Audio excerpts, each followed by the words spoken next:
And welcome to the Tridion Livestream. I'm your host, Greg Gutman, and we actually have a very short episode this year. So, first of all, I want to welcome you all to the Tridion Livestream and wish you all the best for 2024. We're only going to be broadcasting, I guess, for about 5 minutes or so, but I wanted to kick off the year by giving you an update. So, right now, we've got the fall update. And what I wanted to do is I wanted to show you the fall update for version 10. And let me go ahead and show you one of the important features that we have in this fall update. And it's really nice because with the fall update, we've got the new publication queue that's taking place.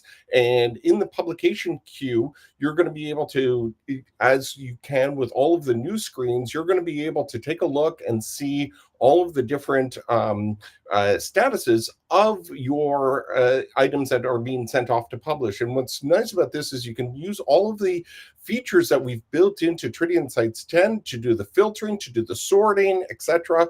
So it's a really great new interface. And given the fact that really this gets applied just as you are working with the fall update, it's really nice. So it's a very easy update for everybody to incorporate, and the fact that you get a nice feature with it is even better. And on that note, I wanted to say as well that we've got some sandboxes available. Let me give you a quick overview of all the different things that I want to talk about today. So the first thing is that we've got so the news on the fall update. So that's out and available. We have the sandboxes that are also available.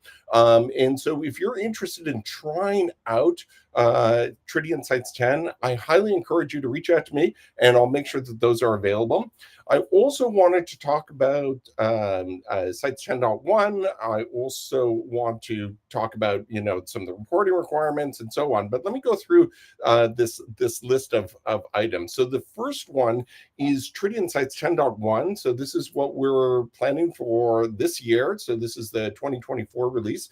There's three main themes to Tridion Sites 10. And the main theme is, first of all, we're going to have improved blueprinting. So blueprinting 2.0 is what we're going to be calling this. And in blueprinting 2.0, you're going to be able to have more granular control over the inheritance. And what we found is with our customers is that Tridion is really a great content management system because of the inheritance, and because you can have all of this inherited content, and then you can have variations of that inherited content. So we wanted to really exploit the fact that that's a really great feature that we have and make it even better. The second main theme, and this also ties into like another one of our strengths, is that at RWS, we've got not only translation technology, but we also have translation services, etc.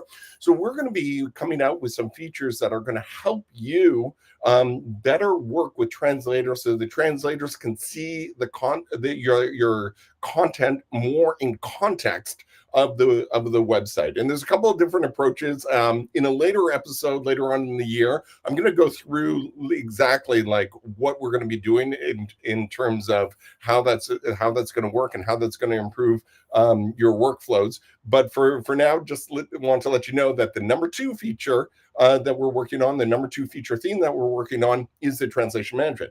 Now, the third one that I want to talk about is the data reporting pipeline.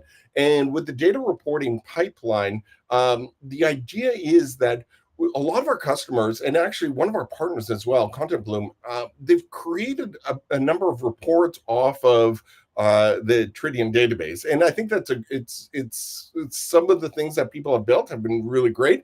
But what we want to do is we want to formalize that data pipeline and to establish some more data pipelines so people can create some more meaningful reports. And so our strategy is on Tridion R&D, we're going to be creating this data reporting pipeline.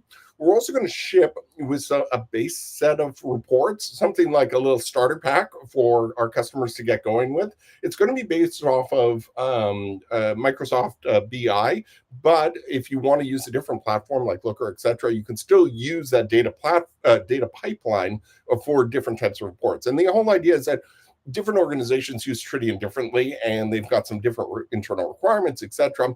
So we didn't want to say, okay, here's a fixed set of reports, but instead what we want to do is create a platform. And in that platform, for reporting, you'll be able to extend, etc. And I think some of our partners, like Content Bloom, they're also going to be developing a practice around specifically around Tridion reporting.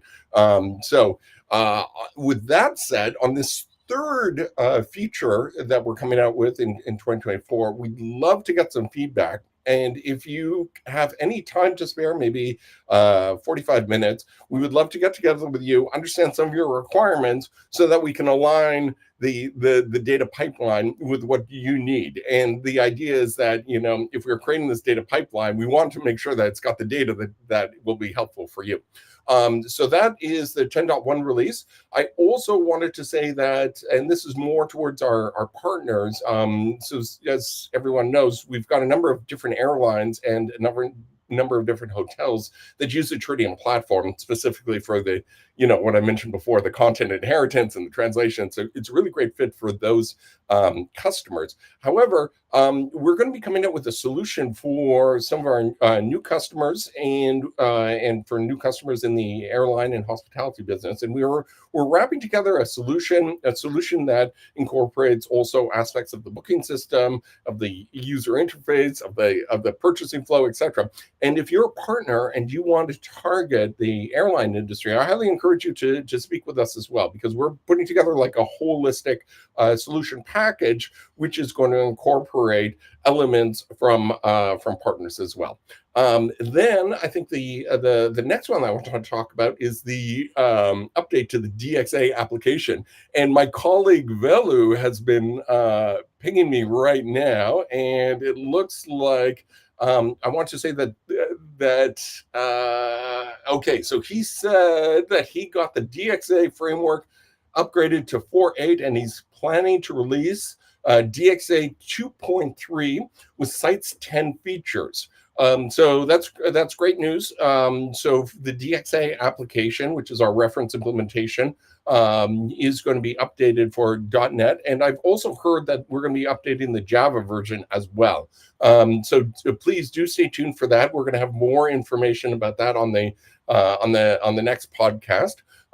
Finally, I spoke with my colleague Alvin in professional services, and we're going to be updating this quarter some of our courses, some of the university courses that we have at university.rws.com. And I think that will be very helpful. Like, as people are moving towards the Sites 10, you can see what the new features are, because Sites 10 really is it's a bit of a revolution with the product. So we want people to be able to move there as seamlessly as possible. And I know that there's lots of people who are very comfortable with the older versions of the product, but once you go to 10, there's no going back. You'll love it so much. So this has been the podcast, just a really brief podcast to give you a news update. We'll be coming back next month, the first Thursday of the month, every single month, and we'll bring in some more guests, and we'll have a more extensive podcast. And all the best for 2024. Thank you.